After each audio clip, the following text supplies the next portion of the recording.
welcome in everyone to Hamburg, to our LAN live event, the main event of the Garrison Community Cup. I am joined here by Whammon today. My name is Askalat, and well, we already have our first match going on because we're super late. Well, super late. The show starts when we're ready. So guys, we are here right on time, but we're already in game. And ladies and gentlemen, we have already a Delhi scholar being under duress. That poor man is begging for his life, but there's no way getting out. And it looks like Valdemar, yeah, he's already out for blood. Yeah, we've got the Byzantine versus Delhi matchup. Let's see what those Ghazi are up to. We've got the Dome, of course, and we do have a winery, if I'm seeing it correctly. Yeah, Valdemar versus Beasty. We do have a clear favorite, but let's see what Valdemar can be cooking here. Ghazis, though, are on his backside and knocking on the gold.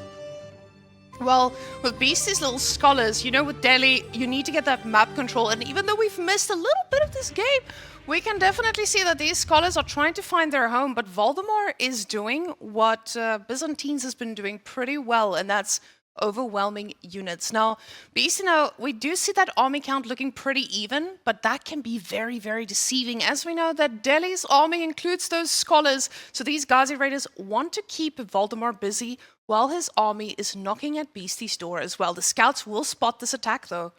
Yeah. Good job by Valdemar, too. He just decapped 2 sacred sites that Beasty initially took right after the 8-minute mark there. And we do have the slow infantry comp for Byzantine, though. Beasty, though, much more mobile with his Ghazi raiders on the way. His archers are already out moving on the map. And we do have Valdemar trying to apply some pressure here, but he needs to pay attention that he does not overextend. So Limitane and the javelin throwers are very defensible. First Vil goes down right there. Second one sniped. Very nicely played there.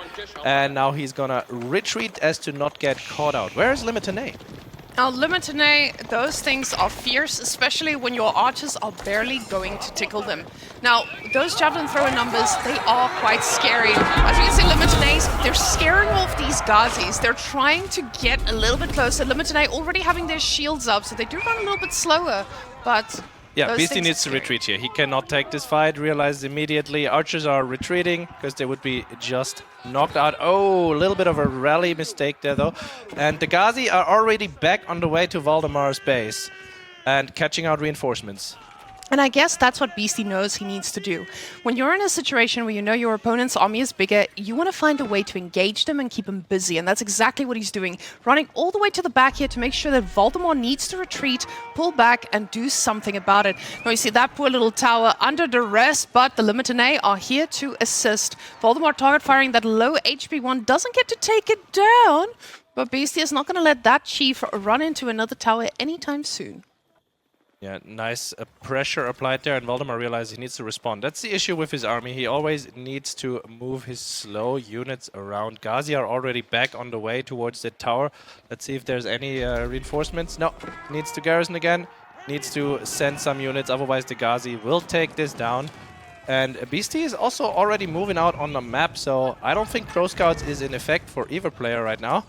He does lose 2 Ghazis in this whole shenanigan that we see here, and that's because Valdemar is target firing those perfectly. The javelin throwers looking a little bit scary now, and we know those things chunk villages in half. They're tower diving a little bit hard, taking a bit of damage here, and the archers are doing good work on them. With the javelin thrower numbers, you are not really in a position to deal with 17, now 18 archers in the base, and it feels like Valdemar, responding to what Beasty has been doing with his Ghazis, he's been put behind quite a bit with regards to that map control. The javelins now getting caught out as well, and even though it's not necessarily a unit, people think, oh, he only lost 1 or 2 of them. It's the limited amount. It's the all units that you cannot have as many of as your oil income is not that great early on. And very nice round by Beasty. The Ghazis are right on top of the Limitane, even if right on top of the javelins. Even if the Limitane make connections now, all of the oil units go down right there. And yeah, now archers are just target firing. There's no real counter to them anymore.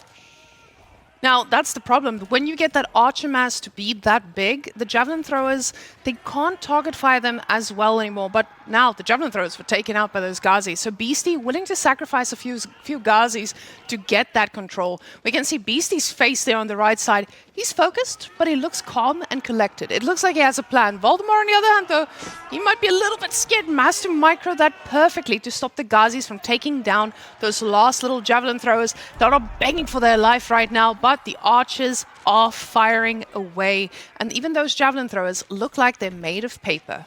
Yeah, we're gonna move under the tower here for Valdemar, but the army mass is really quite in Beasty's favor now.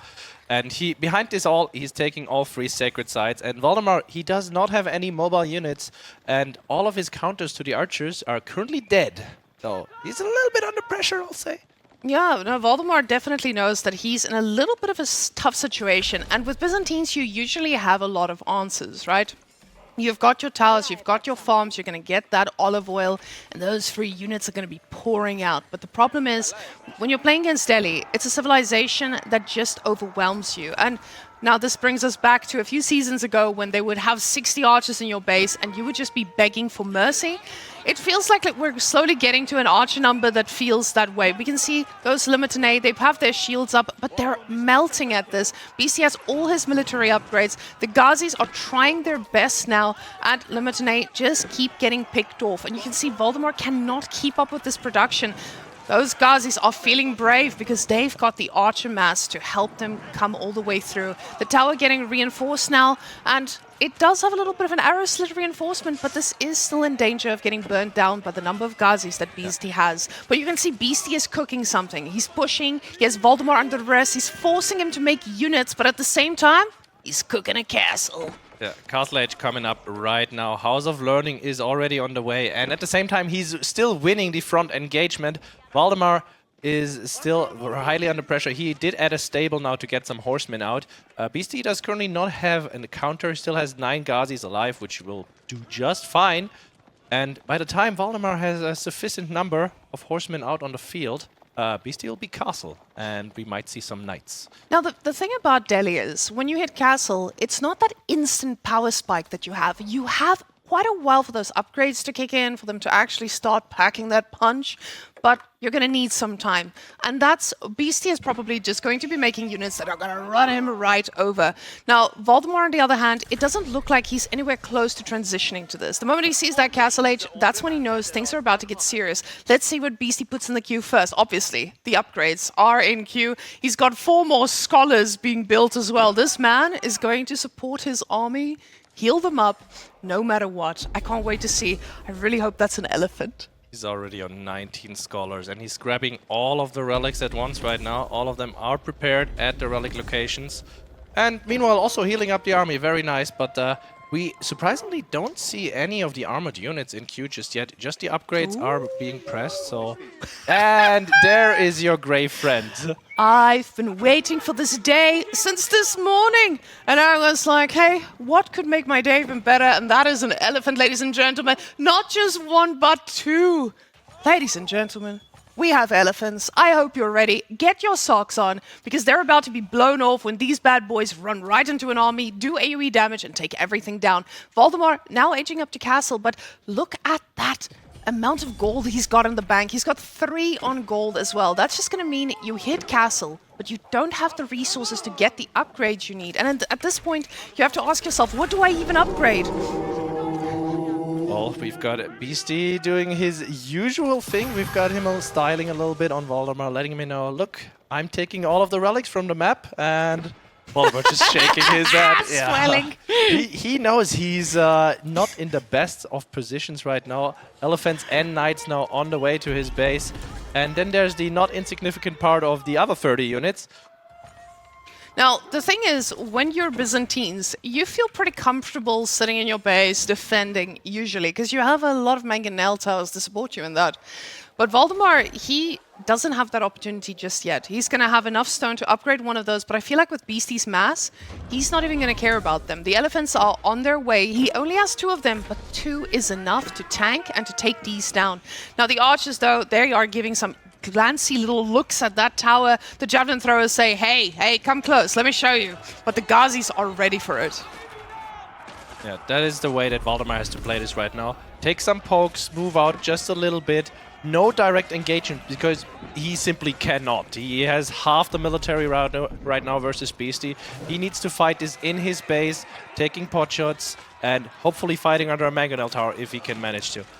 Now, the problem is that he's got the javelin throwers upgraded. That was his priority. But when you only have 4, it used to be 8 javelin throwers, it's quite hard to actually utilize that upgrade. That tower now has some villagers chilling inside of it, trying to fight even harder back. Valdemar getting some crossbows between this as well. But when he sees those elephants arriving, I have a feeling the man is going to be under a lot of pressure, and he's going to realize this needs to be perfect micro, or he needs to stop playing Terran and drop a nuke right on top of that army. Oh, wait. Wrong game. It's okay. It's understandable watching this. Anyway, we've got 3 elephants, and I don't see Valdemar having anything to counter this. He's going into the Varangians now, which will do great against the archers. Beasty, though, already scouted them out, is adding his own crossbows at this point. And behind this, he's on 24 scholars. All of his castle upgrades are pretty much finished at this point. Yeah, the problem is those javelin throwers are doing great against 1 by 1 by 1 archer, but the villagers are idle inside that TC, even if just for a bit. They might be redirected elsewhere, but they're just going to keep getting picked off now. Not a lot of villager kills going around this game. Oh, we can see they've got the torches out. Those boys do not want to lose their farms. They've worked hard on them. Their hard-earned crop is standing there. Their future oil, the future of their armies.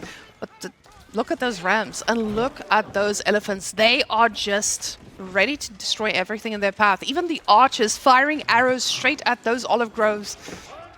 They're out for blood or oil in this case. Valdemar just saw the elephants. We see more limited added now, and he does add his own springouts right here to just get rid of the mass, right? He needs a way to deal more damage here, and that way will be the siege. 12 javelin throwers, but you see how they only tickle the elephants with already the castle defense upgrade. And look at that Scatterfrag just disappearing. Valdemar is going for one last hurrah. Let's see if he can make it work. Scholars, though, have been pulled forward. And in a melee fight, they're just amazing. You can't really deal any damage. Those Varangians, limited aid, don't do anything. The elephants are super healthy, staying up. Archers trading out with the jabs, but the numbers, it's 80 to 15 now in the military department. And Valdemar knows and taps out. Now this, honestly, it is a tough position for anyone to be in because Valdemar, he's used Byzantines. And we know Byzantines has been known as that power civilization right now that a lot of players are relying on. But these two, Valdemar needs to step up and get a plan here. He needs to take down the current ATR rank 1 Mr. Beast. And Beasty feels pretty confident. You can see that face has no... It doesn't even look like there are any thoughts in there. He's just like, I wasn't going to mention it, but you went there. Yeah, I feel like he could use a chocolate milk right now. That's most likely what's going on. He's like, I could go for a Nest 3-in-1, maybe a chocolate milk. Valdemar, on the other hand, that man's thinking, okay, what map do I pick to try and outplay this poor man? Beast, it looks like he's feeling comfortable with this. Maybe our lovely Regie can show us the draft again that we missed earlier. We can talk about that for ages. And Twitch chat, I know you guys are burning to see it. I know every single time we host the tournament, people are like, but what are the civilizations? What did they ban? Because now, when you're getting to this point, there's a lot of people that are asking, so what civs do I actually ban? What do I need to focus on? But first, we do have this beautiful graph brought to you by Rising Empires right here, right now. Military value lead, that looks scary. That's it looks fairly one-sided if you were to put it to me like that. But yeah, just look at the gold difference, 7,500 to 4,000, and it's just... Beasty didn't really have too many on gold at all. It was just 5 relics and 3 sacred sites. Now, the problem is, when you get to a point with Delhi, you know you need to do damage. And Beasty did exactly that. He went with his Ghazis, he kept the army busy, while Valdemar was trying to push out to do some damage. And you need to do damage, because Delhi, once they start going, and once those numbers increase, it feels so difficult to actually catch up. Exactly. You need to find that damage, and it's really hard with the infantry combat. Now, hybrid maps definitely offer us something unique, especially with Mongols getting picked. Now, I know on a lot of maps, Mongols actually likes to just go and make units to destroy the opponent's dock. That's what I'm hoping. But they can again do the same thing by going for their own dock. So this leaves them with a lot of opportunities, and I'm so excited to see what Beasty tries and pulls out of this. Now, House of Wisdom instantly being built here by Valdemar, and House of Wisdom is usually a little bit delayed in favor of the dock, if anyone was going for a dock, actually. So the way I'm expecting this to work out is you're probably not going to see a Valdemar mining camp at all, because all he needs is 130 gold to age up if he goes for an advancement wing. And that's he already exactly has what he that. did. Yeah, you can see he's already got enough gold, and Beasty knows what's cooking. I think this was a build that he did the other day where you get a second TC at the speed of light by going for the advancement wing. And we see Valdemar has already started aging up. Now, the UI, it's still not where we need it to be in this case. We are getting the sign. We have to hold on. That thing is about to pop up for us. We might have a fix for it already. That was an intense couch there. Beasty, though, he luckily did not invest on a dock either. So this is now going to be the first time we see a hybrid map without any docks, And this is how I kind of like my gold games as well. You don't go for the water, you just go for the mind outplay. But we'll see which person transitions a little bit earlier. Now, Beasty, knowing that Valdemar isn't going for this, he's probably going to try and match that age up speed. But the advancement wing, oh, it's fast. It's so fast. Oh yeah, no way you're matching that. The issue is, if you're the Mongols here, if you go for early aggression, by the time that your aggression crosses the map, Ayyubids are feudal, and they can just counter you easily. If you went for a water opening, then they are feudal, and they'll build a dock, and they will have warships. So yeah, it's not really worth it for you to already go water or to aggress, and same thing applies the other way around, right? Well, these players dancing around, Valdemar just switching identities right in front of our face. The man is looking ready for this, because with the advancement wing, now he has some choices, and we're going to find that out pretty soon. We're going to see if Valdemar is going to go for that sneaky 2TC of what we would have had, but by now he would have been on stone already, but he's going for the dock. As our wonderful... A dock is a TC. It will produce workers. It's basically a TC. It is. But I want to see if Beasty's actually going to try and stop this. Because now, with Valdemar going for that dock, he has time to make ships, right? Because he's got the advancement wing. He's already opening with a military ship. He's hit the age up already. And Beasty, on the other hand, he's still building those deer stones. We'll see what he's going for next, because we see he's got 5 on wood. So this is probably telling us a story of a dock or even just a barracks himself.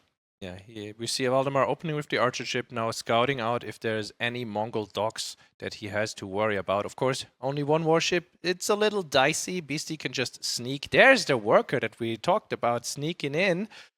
And, oh, Valdemar scouts it out, and Beasty realizes, can make it away here.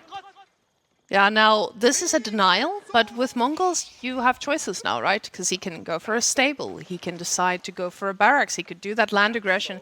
But Valdemar's already putting himself in quite a commanding spot, because now he's the king of the water. Yeah. He's just standing there with his trident, ensuring nobody puts down any dock in his vicinity. Now, the thing is, when you're on water, you do have that little bit of a boost. Your income is going to be a bit better. But let's see what Beasty does with this wood. No, he says, I'm not going to give up on that dock. I'm just going to bring 2 villages instead of 1, because I can split those bad boys up, or I can just build it from 2 sides, and he might do a little bit of damage, but I'm confident I can take this on. Now, that ship is not in position to instantly start attacking, so this is going to give those villagers an extra chance. Oh, nice move by Beasty. The scout sees the bottom villager moving over, and the right side is not being spotted at all. Gallivo moving over right now.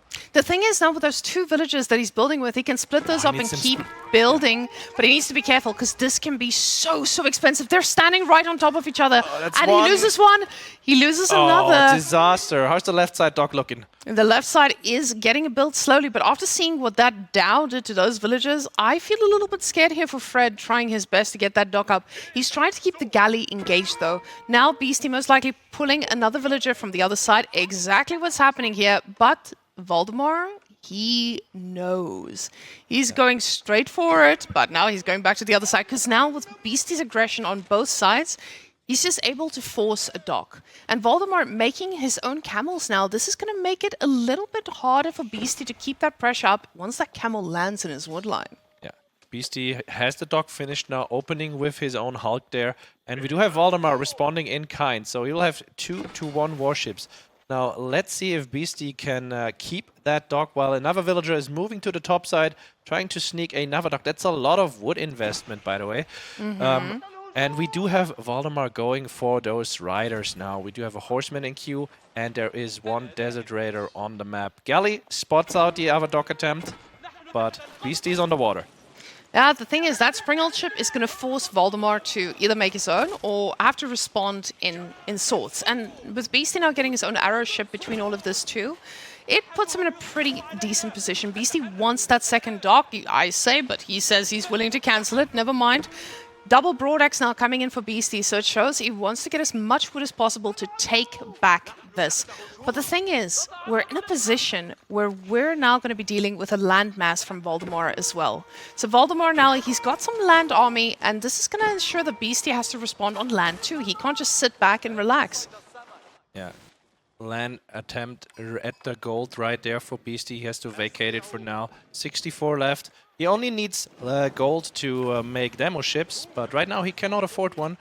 Second Hulk is coming out for Beasty right now. So he has the superiority in numbers on the water, but we do have 2 horsemen and that raider out.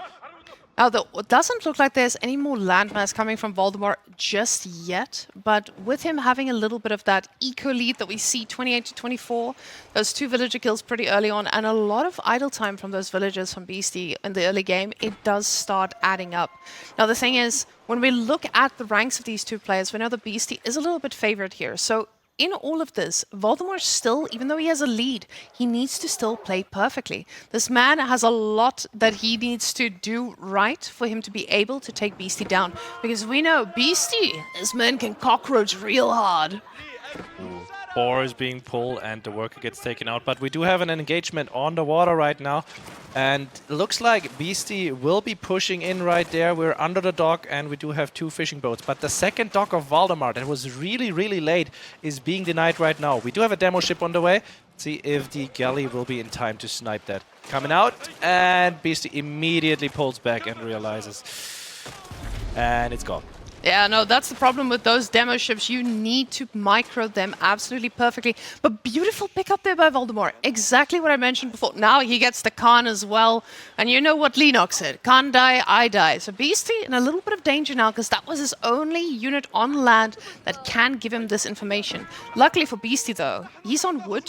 And, you know, Mongols, they get to move around that TC. They're going to keep it in a safe position, and the horsemen, they're going to struggle finding damage. Beasty has his villagers back on gold. It doesn't look like that Desert Raider has stayed on the gold for too long, so he's able to get those resources that he needs to start eventually getting demos of his own. But you can see what's in queue there. Yeah. Beasty is getting those docks reinforced. He's going for a real power play on the water right there. We have 4 Hulks, and he's confident that he can deal with any demo ships coming out with just the 1 galley.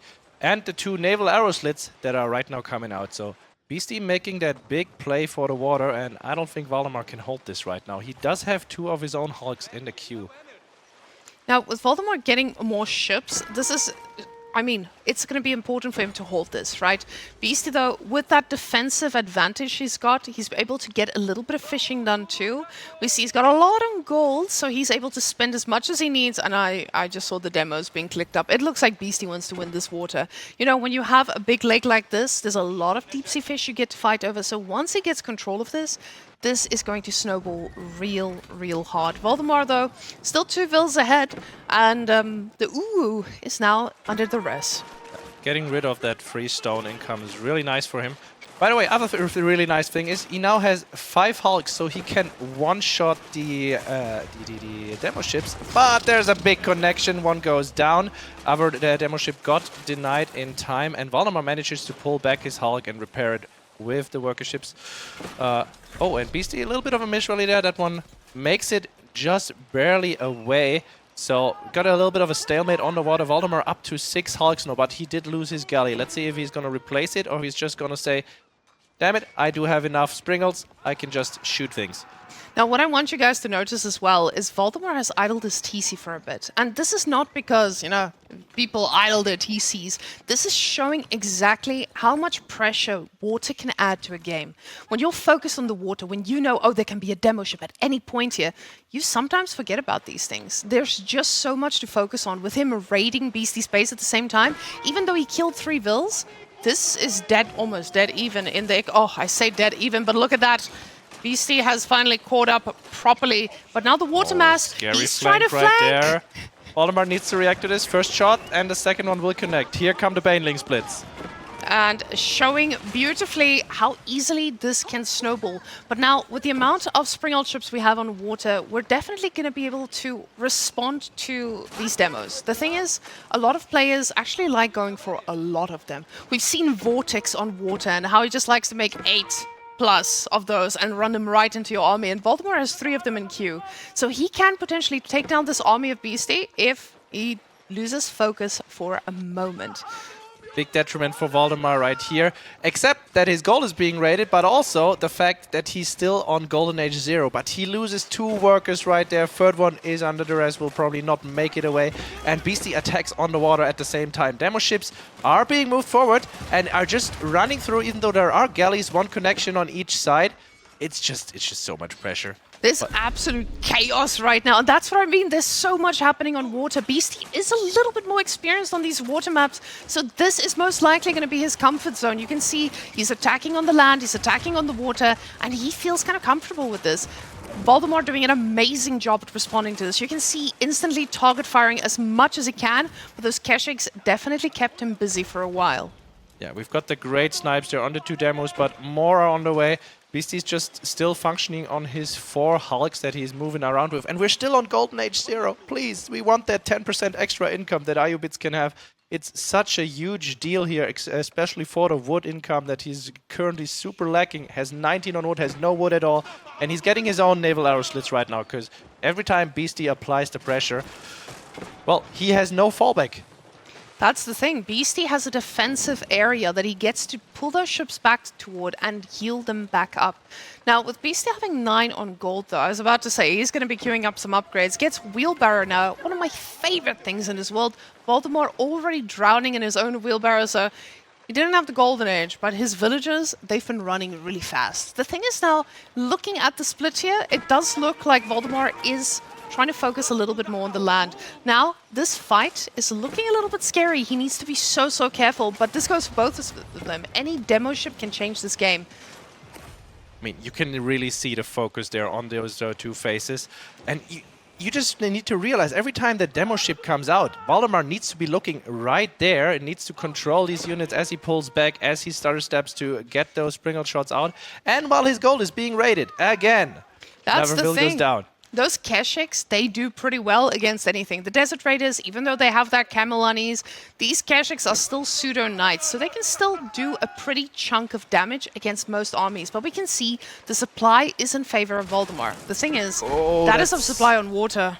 And as I say that about the attention span, Valdemar just walks straight into Beasty's army. They take some nasty shots and is under the naval arrow slits.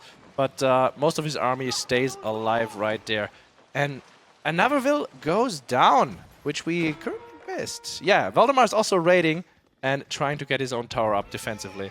Yeah, that's the problem at this point of the game. Valdemar going for those Desert Raiders that he definitely has map presence. But Beasty knows how to respond to this. Getting the towers, those Desert Raiders, they don't do that well against arrows. So arrow slits will be sufficient in stopping them.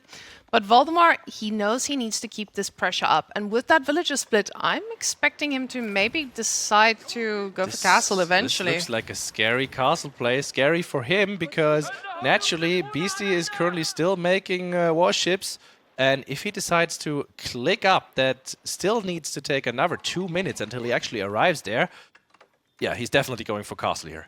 Yeah, when you start walling off your base, that's when you know, hey, I'm cooking something. But Beasty says there's no time to cook. I'm about to fire up that whole and there's water. 3 more demos on the way. Another big hit, 4 ships going down, and Beasty's just pushing in. It's, oh my god, this is not looking great for him on the water. He only has 4 left, and Beasty is just overwhelming here. Naval arrow slits are nice, but look at that. Boom. Everything's just dead. It's dead, Chris! And Valdemar, he had that military superiority, and that's what we're talking about. The moment you lose focus, a demo ship can change the whole game, and I felt like that's what exactly happened there. He was trying to respond by getting that wall up at the top, did an amazing job with that, but at the cost of what? As we can see, the whole water mass. That was a massive army that Beasty took down, and now, even though Beasty lost another villager, he's so far ahead. You can see the villager kills there at the bottom. It's looking... Those are some big amounts, especially at this point of the game. But now, more demo ships. Valdemar's not ready to give up on water just yet. He wants to let Beasty know you're going to have to work for it and invest to take these down a bit more. And I mean, that's important. When you're leaving your opponent to take whatever he wants, you're going to put yourself in a very, very tough spot. The Horseman now trying to get some damage. The Khan is just being an absolute menace, but eventually Valdemar punishes him for being this far out. Yeah, Beasty just wants to get Valdemar off the water as soon as he can, just so he can start booming on the water with his own fishing boats and just get that much better economy. Oh, that was a dicey spawn there, clips the Hulk, but still stays alive. Naval Aeroslit still firing, but Beasty will be able to take down the last dock in just a second, and then I'm expecting to see a lot of fishing boats queued. Now, one thing that Beasty taught me the other day is that a player will do something for a reason. And he's not repairing that uwu. He's not risking any units going there, because for him, that's not the way he wins this game.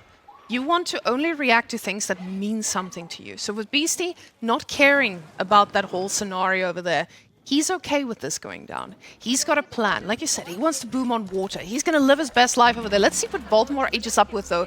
We're very close to clicking that button, and we see he's gotten his golden age as well, so that 10% bonus finally is going to start to kick in, and he gets eco. Now, the reason we go for eco at this point of the game is when we know we've lost a lot of villagers or we just lost water, we need to find a way to get at the same level pretty quickly.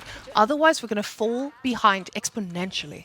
Oh yeah, he's so far behind right now economically, and he's going to fall further behind. Just gonna make a little bit of a dent in that with the eco-wing growth there, with the extra villagers. And the issue for him right now is he's gonna try to do damage to Beasty on the land. I don't see him being able to do anything about the water at this moment, or in the next 5 minutes. Yeah, the problem is Beasty has military ships all over. You can see that military mass. He's got 3 on the water right now. They can patrol every single angle he needs to patrol.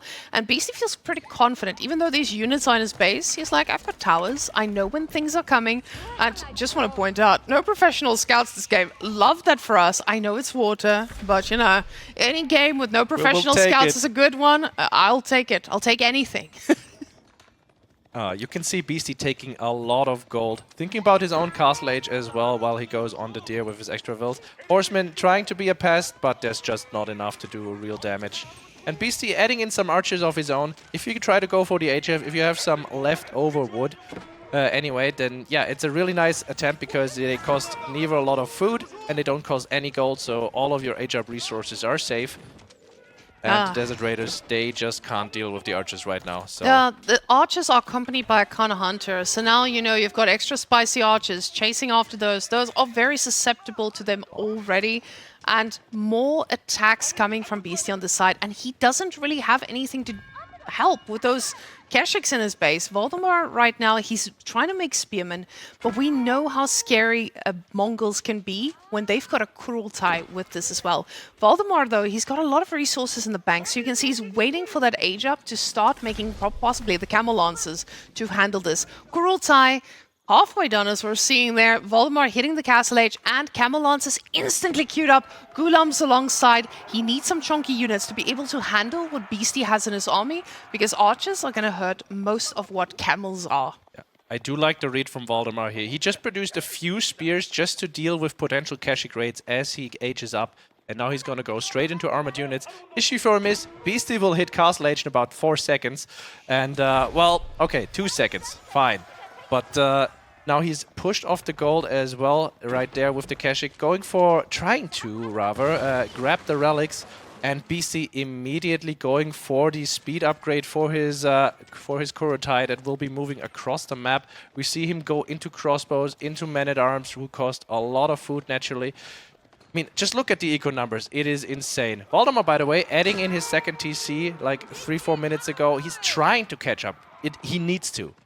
That's the question you have to ask yourself. I just lost water. How am I going to stay up to date with this? Getting a second TC is a pretty good response, but the problem is you can die pretty quickly. Now, this Kashyyyks, they will definitely pay the price body here. blocks and the shifts come out, but they just carry on. They cause more idle time. They're just being a pest, and meanwhile, Beasty's army is growing.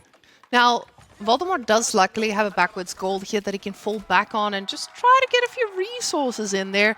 But Beasty, though, he's just parading around the map right now and slowly going to start getting relics as well. We see he's got one of those bad boys in queue, ready to pick up some of those relics while he's pushing into his opponent's base. I would love to see how many units are being surrounded by that Kurultai, but it is very aggressively placed there in the south. So we're going to be seeing some Beasty shenanigans pretty soon. But Valdemar, he knows I can't do anything about this army in my base right now. I need to make something else happen. So amazing response here. Just being able to send out 1 or 2 units is going to be able to let Beasty get distracted for a moment or two. Kurultai getting plopped down right on top of that gold. Yeah, just trying to find the damage there. Beasty, by the way, did not go for veteran upgrades just yet. So he's just making the castle age units. We have mass crossbows, still mass men-at-arms, which will be a really hard comp to beat for Valdemar. And he's going straight into many ghulams, just making a few lancers to potentially grab more relics, deal with potential monks moving out. And yeah, right now, Beasty is knocking on the southern door. All he shows, though, is the archers with the Khan Hunter for the extra range and a few spears. And this play from Beasty, getting the tower up here, is such an important move because when you are trying to defend against a civilization that is quite well known for their mobile units, you need to know where these things are, and he's getting towers exactly everywhere where he needs to. Getting it on top of the sacred site as well, just providing that extra little bit of prowess. But we see now those camel lancers are looking quite aggressive. They will be taking down that poor little monk. Oh, they were thinking about it actually, but no, fast fingers. Fast fingers. Yeah, very nice reaction here by Beasty, and the crossbow is just cheekily sitting there in the middle of those berry patches just so the lancers cannot get at them at all. So Valdemar has to pull back. Meanwhile, Beasty's army is still massing under the Kurultai in the south, and Valdemar is going for mass Springles for this. Let's see how they'll do into this. I'm a little scared for Beasty here, honestly. 6 Springles will make quite the dent into 14 men-at-arms if he can protect them. Yeah, with getting that mass Springles, you're definitely putting your opponent in a situation where they probably don't want to be running all those units straight into them. And this is probably the best move from Valdemar. He knows he cannot win a straight-up fight in all of this. Those Ghulams are building away. That's the great thing about Ayyubids, right? You don't need to involve your siege engineering properly. Those things are built into your Ghulams. They're going to build it right on top of the farms, anywhere they want. And Springles are going to be flooding. 11 now. Are you seeing what Beasty's cooking, though, while he's moving his army across the map and pressuring Valdemar? No. What is happening? You see those imperial resources stacking up. Beasty is cooking. We are gonna get our Imperial Age Mongols if he survives that long, because that's a lot of Springles. The men-at-arms getting chunked there by those Springles. That is a scary amount of Springles. At the same time, we have the attempt at the bottom side, just trying to pick off more villagers. And Valdemar's army, once again, is not mobile enough to deal with this. So he has to decide which side am I gonna defend, which side do I need to move my villagers away. And Beasty's also controlling the top side gold while we talk about that. So Valdemar is going to be running out very soon. He did get 2 of the relics inside, so he will have a slight trickle, but it's a real rough day to be Ayyubids on this map. The thing is, Valdemar is nowhere close to preparing for Imperial himself. And Beasty, he's got a lot of food per minute. He's got the water on his side as well. And Valdemar now at 670 food per minute.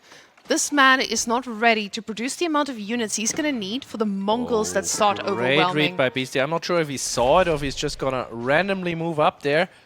But yeah, Valdemar needs to move out to the gold. His own gold is run out now. Beasty hits Imperial as we speak. And wow, there's another dive on the farms. And Valdemar is not reacting in time at least. Beasty's just going to stream on there. Springles will be here, but Beasty can afford to lose these units. Beasty can afford to lose them, remake them, but those Springles, they're going to be hard to replace eventually, especially with these wood lines thinning out so much. The idle time meaning so much for Valdemar right now. He's going to try to win a fight on at least one side because he has to. Yeah, Beasty scouts out the golds taken by Valdemar there. Valdemar trying desperately to grab as much gold as he can because he's expecting to be pushed off. And his food economy is also not doing super great as we speak. 400 or close to 500 food income, just making extra farms and replacing the villagers he just lost. Meanwhile, the Sprinkles just without any protectors driving off the southern force. Is Beasty reacting to this in any way? Okay, you can't really tell anymore if you look at his composition because we do have the Cagnet Palace. How do you feel about gambling for your units? I love the gamba coming in from Beasty here. I feel like the Cagnet Palace is just a mangadai. Wonderful, ladies and gentlemen. Those are going to be some spicy horses just firing arrows around. The thing is, Beasty probably loves to have some ranged units in all of this. We see hand cannoneers. We see a little bit of this, a little bit of that. He's just mixing it up. He stopped making that many men-at-arms, but it looks like he's going to be pop-capped pretty soon, as we can see that those units, or the resources he has, is looking quite scary. More hand cannoneers being added here. Kurultai being all the way over here, but look at those Springles! Oh my god, they're dealing with the big old Bauchuan. I honestly never knew that the Baochan had a answer. So now we can see Springles still do what they're supposed to, doing an amazing work at keeping this back, but look at that. The problem with the Springles is they can do so much AoE damage if Beasty is not careful, but now Mongols does what they do best, bombard towers everywhere on the map. This feels disgustingly oppressive rather, and we do have the Khan just casually taking a stroll through the Ayyubid base because, why not? Just taking his own Khan Hunter with him to have some extra range and just looking what he can find. The thing is, I think with this Khan, he's not looking for damage right now. He's looking for idle time. He's looking to delay. And Valdemar is just stuck in that position now. He's gotten his farms up. It's looking a lot better for him. But Southern Sacred Site is also being fortified. And we do have the timer running on 7 minutes. Does Beasty cancel this bombard emplacement? I feel like as a Mongol player, he doesn't mind too much. He does cancel it though. That's a smart move. You're going to lose that tower. You don't want to be wasting anything on that. He doesn't have that much income because he doesn't have trade, right? But yeah, this fight is going to be rough for Valdemar. 80 military supply against 20. And yeah, the siege will really have to do some work here. You see the spreads here from the men-at-arms. They're just trying to get on top. And yeah, Valdemar realizes there's no way he can beat this mass. And that's the problem. When you're playing against Springles, yes, they're great. They deal with men-at-arms, but you need them in mass. And at that point, I think he had 8 in the last fight, and it just wasn't enough to overwhelm. And we saw the little ship assisting there on the side. Beasty's army looking very scary here in the late game. And honestly, this is a scary matchup for him in general because you never know what to expect from Mongols. They have a lot of responses. Valdemar definitely putting amazing pressure on Beasty and showing he's not anyone to be scoffed at. So, match point right now. Match point. And it was a really scary moment there when Valdemar decided, yes, I need to go Castle Age here to deal with Beasty to kill him right then with the timing attack. And Beasty just realizes and goes for it. Nice. So, ladies and gents, if you feel like supporting this event with all these live people coming to you from all over the world... Live? Yeah, sometimes, yeah. Trying to bring you the best show we can. So, guys, if you feel like supporting Rising Empires, please remember to go and support. Let me just see where the bar is right here. Nice hit. Very nice. Yeah, look at that. Valdemar applying a lot of pressure here. You see him going for the land first, and there's his military value lead, but Beasty just overwhelming on the water, and then it's all Beasty. If you look at the resources gathered, it is so much different, even though Valdemar tried to boom behind it. Now, when you see this amount of resources on Beasty's side, you know he was sitting on this for a while. Getting that Imperial Age, he had a choice. I can either make a lot of units, or I can go Imperial and win this game with bombard towers and a lot of pressure. And he did a great job at that. Valdemar not being able to get that food source in his pocket, it just put him into this position where Beasty's army was too big and he was reliant on this massive Springles that they just don't run all the directions at the same time, like the mobile army of Mongols. There's also the issue of the Cagnet Palace. Oh my god. Let me finish that thought and then we'll look at that. Okay. Because the Cagnet Palace, if you go Imperial as Mongols, it's like 700 free resources even before your Resource Military Academy. Really? Per Oh minute. my gosh. It's really nice. You sound like a Mongol enjoyer. How dare you? Look, I On my watch casting Drackety desk. streams and watch him get 3 Hui powers in a row and be vocal about it, and I just enjoy myself. Yeah, no. Everyone can enjoy a good crackety scream when the time is right. Let's scream about this, though. What do you think about this matchup in particular? Another night! Another night! I am so excited to see JD on our beautiful four legs. Beasty has Japan, and I think that's what I'm a little bit worried about. I don't know if Valdemar had anything else in his arsenal that he felt comfortable with, but you know you're going to be playing against Japan on a map like this. Like, the other option he may have had was Rus, but I feel like Shinobis deal with Rus so well. And I don't know. I feel like this is such a tough matchup. Any serve against Japan is a tough matchup. Yeah, definitely the pressure will be on Valdemar here to perform. Though, of course, the micro pressure is on the person with the Shinobi, but I do believe that if one guy can do it, it will be Beasty. JD going to be in peril here. We'll find out if we can deal with that. And we're going right in. I hear wood being chopped right now. No, that is actually a dock being built. We just hear the hammers. They're working. These villagers, none of them lazy whatsoever. They're just working real hard. Beasty now snacking on that sheep. We see... Does Valdemar... Where's that dock? Yes, the dock onto the north side of his base. Beasty going for the southern one. So both of them getting it on the opposite sides now. And we're not going to be seeing so many Dark Age crazy plays. Not that we've expected any of them. So all we can talk about is the sheep count. Valdemar, how many are you bringing home, sir? Just got the good old 7 following his scout around. He's just looking for Beasty's dog, which he will find on the other pond. And we do have the 6 sheep right down there as soon as Cow updates that counter. Beautiful counter, by the way. Wow, look at those numbers. They're going wild right now. Oh, it's changing. He's keeping track of these. Every single sheep counts, ladies and gentlemen. No, we just got a nod. He's just pressing buttons, ladies. Let's focus on the fish. Yeah, Japanese recently got a nerf, if you remember. I don't know, were you sad about that? Just that the fishing boats are just a little bit more expensive now. No, Japan already has Shinobis. They do not need extra cheap fishing ships. Those boys, they're very happy on the water. We needed to give them something that slows them down from getting Shinobis, getting complete water control, and having all that, I will call it, free fishing ego from all those cheap ships. I feel like it was a good change. They just shifted a little bit more power to the land, making the daimyo even cheaper, making the Dark Age presence a little bit felt, even though we're not gonna see it today, or right here at least. Oh man, I really would have loved to see Dark Age Samurai, but nobody's using it, to be real. You think Dark Age Samurai in a day like today? No. This is the biggest tournament of the year so far Look, in just person. Let me dream, Yeah. okay? Okay. Let me have my little world up there in my head. Now let's see what Beasty decides to go for here. We want to look at that villager split right now. Valdemar, he still has 9 on food. He's still got 3 on gold. And guys, this means he's going to get his early night, which is going to be... Oh, wait. He hasn't started aging up yet. I just realized, Beasty... I feel like the split is a little bit weird. I think I lost track of everything for a moment here. What is happening? Okay. It's a little volatile with the fishing boats because they carry a lot more food than regular villagers. So if they don't drop off at the right moment... I was about to comment on JD being out to build the dock and staying there to fish, which obviously you want the villager out there to stay and get you the better food income. But she's being moved back, so I'm expecting Valdemar to think that, yeah, there will be pressure coming towards the dock, does not want to risk JD before she levels up to lose their herd to any Shinobi moving in.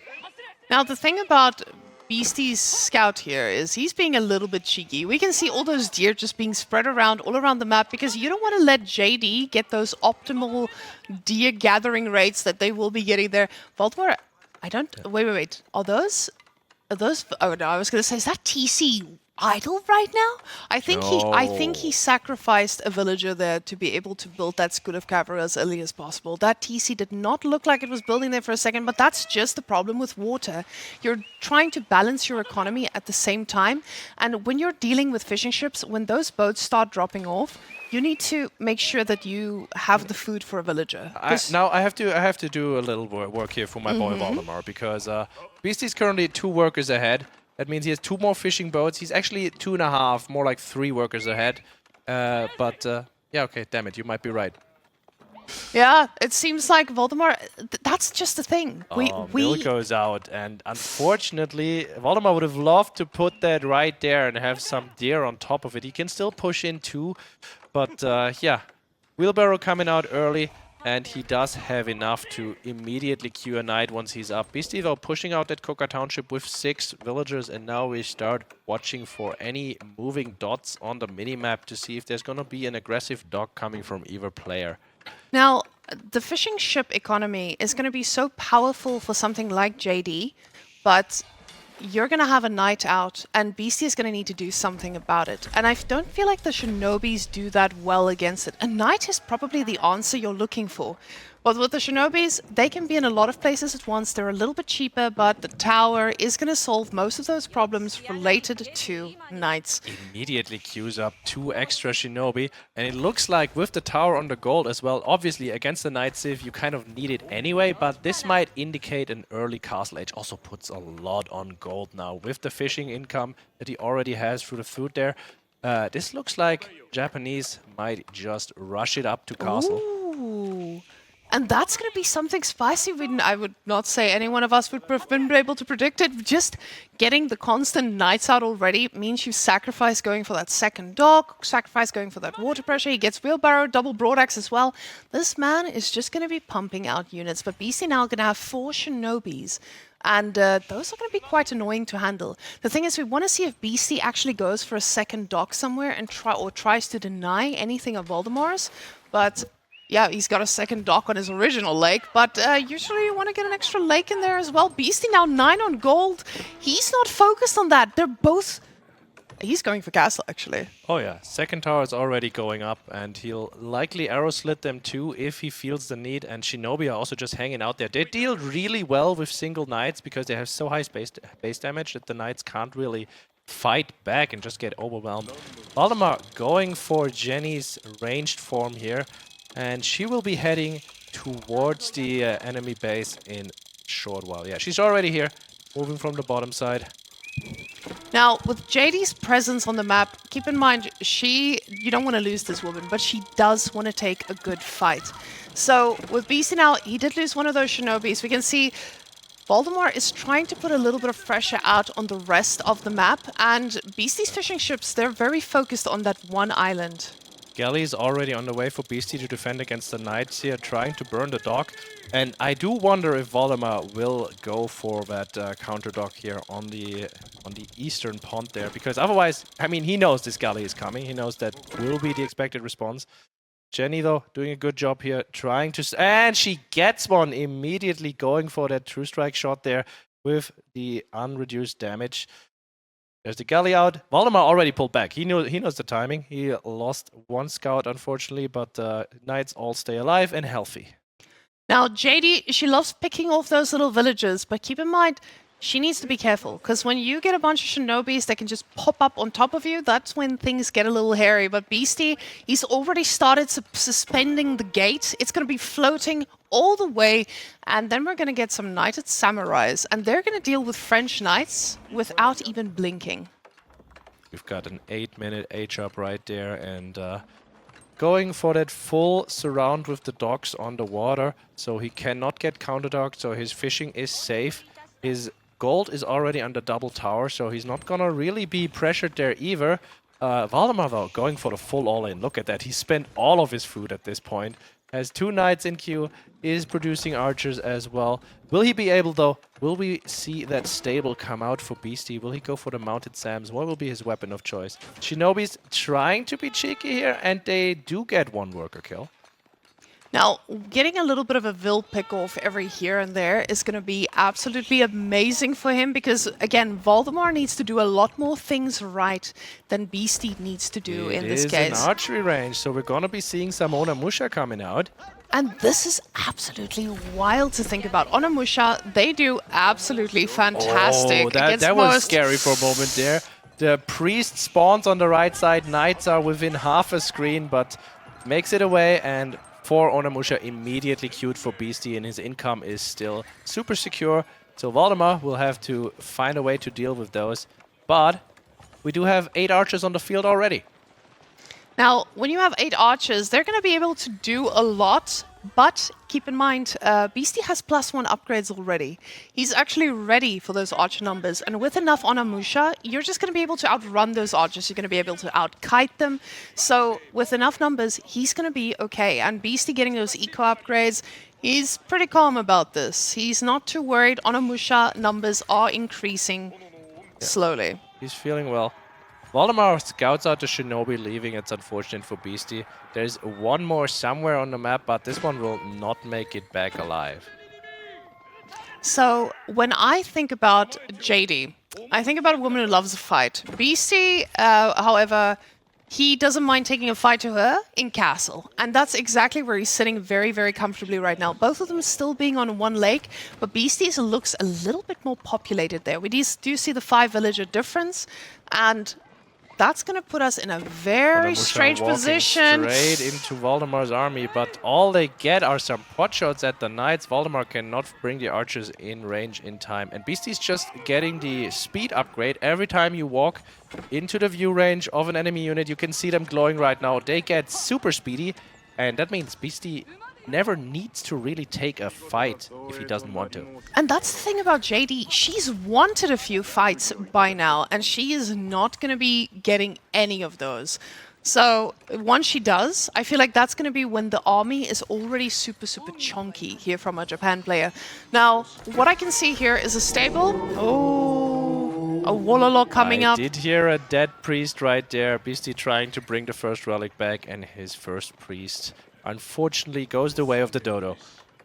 Well, unfortunately for Valdemar, those numbers are not looking big enough to actually handle it. Look at those beautiful Onamushas kiting.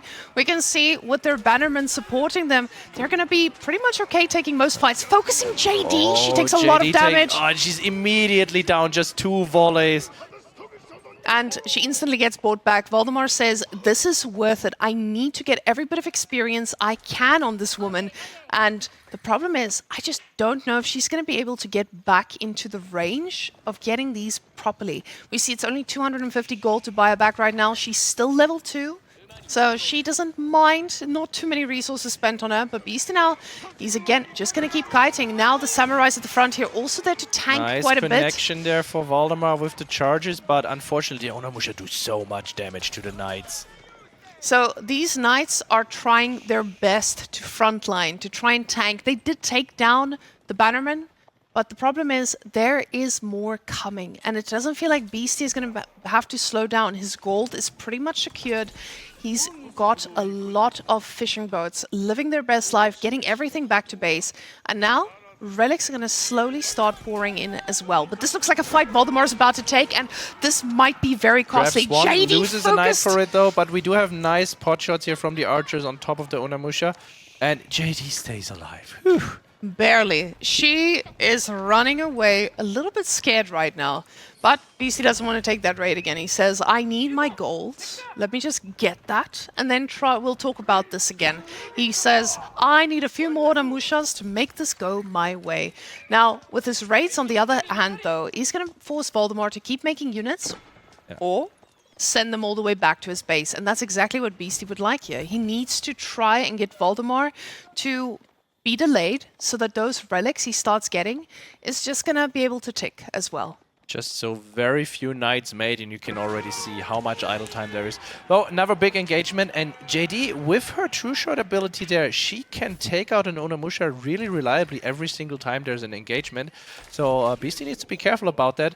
But yeah, Valdemar's base is completely open. We do have that tower on the gold, but it should be running out any second. Beasty's first gold already ran out. And Valdemar about to Oh no, they come back. There's only there's only 5 spots in one tower, and we do have another casualty. Beasty already taking out 4 workers.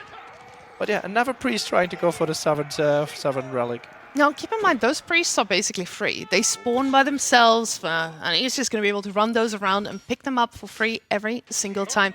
Samurai Micro, not where it needs to be if you want to keep all of them alive, but that knight is also in danger. 1 HP, the Samurai wants to go for it, but he decides to go for the Vills instead. And yeah, once again, they do draw straws, and there is Steve who draw the short one. Big engagement at the front, and JT's all the way out there. Immediately gets taken out. She's 2/3 towards level 3, but doesn't make it, and now she cannot... No, never mind. The cooldown is over. He could be rebuy her if he wants to, but doesn't have the gold right now. Gold is being constantly idled out. And Beasty just keeps on cooking. We do have more Musha and more mounted samurais. The problem is Beasty is now on that extra lake, and yes, Valdemar is too, but Beasty, I feel like he's just got the resources to handle this. Valdemar is committed to feudal, as we can see. He's getting siege engineering now, he keeps making units. I say this and then I see the knight production has stopped here for a second, so maybe going for that Royal Institute would not be the worst idea, trying to get those upgrades, but Spearman is the choice here, and it makes sense. It's a really good choice. So the scary part about him is, if he takes a big engagement, if there's even like 2 mounted samurai left after all of his knights have been taken out by the Mushas, all of his archers are dead. So having some spears in the background just to, well, sit on the archers or even just tank a little bit more of the shots just makes sense. And they're much, much cheaper than the knights. Oh, but Beasty finds a nice timing here. Our tower is not finished. There is no defense here, and that will just be 5 dead villagers. 7 dead villagers. Oh, and they're going down so quickly. The problem is the reinforcements on the other side, and they could catch out this army, but again, mobile army. They don't mind. They're just going to run away. It's all cavalry, and Valdemar can just not keep up. A little bit of a distraction, Vololo once again. We're up to 3 relics in a second there, and Beasty is even trying to start her step and takes out 2 extra knights. And that's the problem you're faced with right now. These Onamushas are basically horse archers out-kiting everything, and the archers can never catch up to try and take them down. Spearmen just losing their lives as they're running. He doesn't want to lose more knights here. JD, she's stepping very far forward, possibly hoping for a little bit of experience. Very far away. I think Valdemar did a little bit of an oopsie there, but we do have Beasty just taking the fight directly. Valdemar doesn't want it. Spears are all taken out. And we do have another raid right under his TC. This is starting to look real grim. Gold is being attacked again by more Onamusha on the left side. Now, with Beasty's army being so mobile, he's just doing everything from all the fronts, and it doesn't feel like Valdemar knows when he needs to connect. This is probably one of the only times he has a chance of winning this fight with the army being split, but you can see it has been called. Beasty taking the 3-0, and Valdemar will be dropping down to his group's, in essence, loser bracket.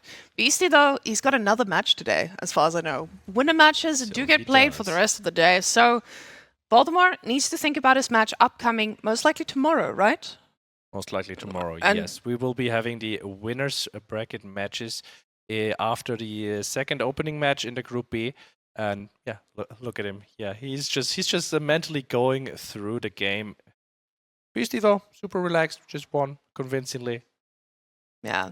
See, this is not a bad thing for Valdemar. Valdemar is now getting that experience that he needs on stage where there's a crowd, and he's doing an amazing job at just being, putting that presence down. We saw him raiding. We saw him doing amazing things against a player who is much, much higher rated. So already an unfavorable matchup for Valdemar, but he's showing us he's got the teeth. And I think this is going to spell some trouble for his opponents going forward. So really hoping to see Valdemar kick some butt in the lower bracket. Well, the graph is here to tell us a story, and the story is about a French army that eventually died. Yeah, it's just the French are looking for that big push, that big fight. You just want to go in the base and end it, because you're staying feudal, right? You need to punish your opponent for their greed, and well, he just never could find it. Oh, I do believe we have a guest here joining us right now, Mr. Beastyqt. Come and take my headset, sir. Very convincing series against Valdemar. It was a joy to watch. I have to ask: Do you have more? Do you already have prior stage experience outside of Red Bull?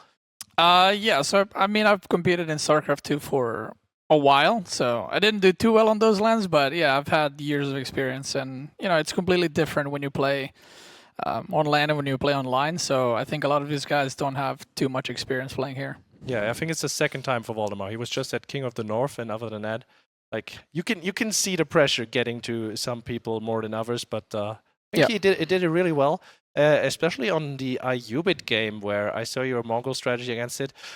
Did you just plan as soon as you see the Castle Age attempt to just take him out of the water? Was that premeditated or was it just a spur of the moment? I mean, I think on that map you gotta fight over water. I was actually thinking about giving up and just going trade, but in the end I kind of decided to just commit fully on water, and I kept getting like docks more and more up, arrow slits, and he kind of was like in the corner.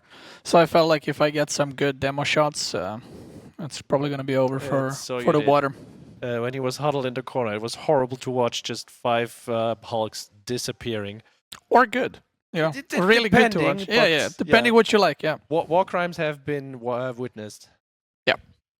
So, how are you feeling going forward in this group that you're in right now, in the winners bracket? Are you feeling confident to beat Demu or Baltune? Yeah, I mean it's gonna be a good match. I think either way. A lot of it comes down to like which civs you get and how well we play, how well they play, right? In general, so. I'm pretty confident I'll advance the group. We'll see if it's going to be today or another day. Yeah, I mean, I think Demo is the favorite, so I guess it would make sense. So there's probably going to be a Beasty versus Demo in there, so we'll see how that one goes. But in general, I feel pretty confident. So my goal is to win the tournament, so shouldn't be scared of the group stage. What are you most scared of? I mean, Louis is probably... the highest level player, right? So I'm really excited to play him eventually, maybe in semifinals or finals without the lag. Yeah, will this be the first time anyone ever faces Louis without 200 ping? Yes. So I think it's his first like LAN, right? So we're actually going to play against Louis with no delay. So that's going to be an experience. It's going to be a good one or a bad one. I guess we'll see. All right. Thank you for your time. Thanks for playing, and we'll see you later in the winners match. Thank you.